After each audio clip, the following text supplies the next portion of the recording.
Good morning. Thank you all for joining this briefing. As you are all aware, on April 22, 2025, Pakistani and Pakistan-trained terrorists belonging to the Lashkar-e-Taiba carried out a savage attack on Indian tourists at Pahelgam in Jammu and Kashmir in India. They murdered 26 people, including one national of Nepal, causing the largest number of civilian casualties in a terrorist attack in India since the 26 November 2008 attacks in Mumbai. The attack in Pahelgam was marked by extreme barbarity, with the victims mostly killed with headshots from close range and in front of their families. Family members were deliberately traumatized through the manner of the killing, accompanied by the exhortation that they should take back the message. The attack was clearly driven by the objective of undermining the normalcy returning to Jammu and Kashmir. In particular, it was designed to impact the mainstay of the economy, tourism, with a record 23 million tourists visiting the valley last year. The calculation, presumably, was that harming growth and development in the Union Territory would help keep it backward and create fertile ground for continued cross-border terrorism from Pakistan. The manner of the attack was also driven by an objective of provoking communal discord, both in Jammu and Kashmir and the rest of the nation. It is to the credit of the government and the people of India that these designs were foiled. A group calling itself the Resistance Front has claimed responsibility for the attack. This group is a front for the UN-proscribed Pakistani terrorist group Lashkar-e-Taiba. It is notable that India had given inputs about the TRF in the half-yearly report to the monitoring team of the UN's 1267 Sanctions Committee in May and November 2024, bringing out its role as a cover for Pakistan-based terrorist groups. Earlier too, in December 2023, India had informed the monitoring team about Lashkar and Jaish-e-Mohammed operating through small terror groups such as the TRF. Pakistan's pressure to remove references to TRF in the April 25 UN Security Council press statement is notable in this regard. Investigations into the Pahelgam terror attack have brought out the communication notes of terrorists in and to Pakistan. The claims made by the Resistance Front and their reposting by known social media handles of the Lashkar-e-Taiba speak for themselves.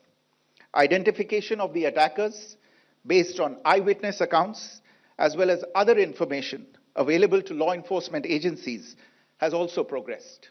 Our intelligence has developed an accurate picture of the planners and backers of this team. The features of this attack also tie in with Pakistan's long track record of perpetrating cross-border terrorism in India, which is well documented and beyond question. Pakistan also has a well-deserved reputation as a haven for terrorists from around the world, with internationally proscribed terrorists enjoying impunity there. In addition, Pakistan has been known to willfully mislead the world and international forums, such as the Financial Action Task Force, on this issue. The Sajid Mir case, in which this terrorist was declared dead, and then, in response to international pressure, brought back to life, found alive and arrested, is the most glaring example. The latest attack in Pahelgam has understandably generated deep anger in Jammu and Kashmir and in other parts of India. Following the attacks, the government of India naturally responded with a set of initial measures relating to our engagement with Pakistan. You're all aware of the decisions that were announced on the 23rd of April. However, it was deemed essential that the perpetrators and planners of the 22nd April attack be brought to justice. Despite a fortnight having passed since the attacks, there has been no demonstrable step from Pakistan to take action against the terrorist infrastructure on its territory or on territory under its control. Instead, all it has indulged in are denials and allegations. Our intelligence monitoring of Pakistan-based terrorist modules indicated that further attacks against India were impending. There was thus a compulsion both to deter and to preempt. Earlier this morning, as you would be aware, India exercised its right to respond and preempt, as well as deter more such cross-border attacks.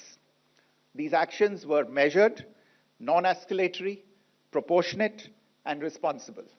They focused on dismantling the terrorist infrastructure and disabling terrorists likely to be sent across to India.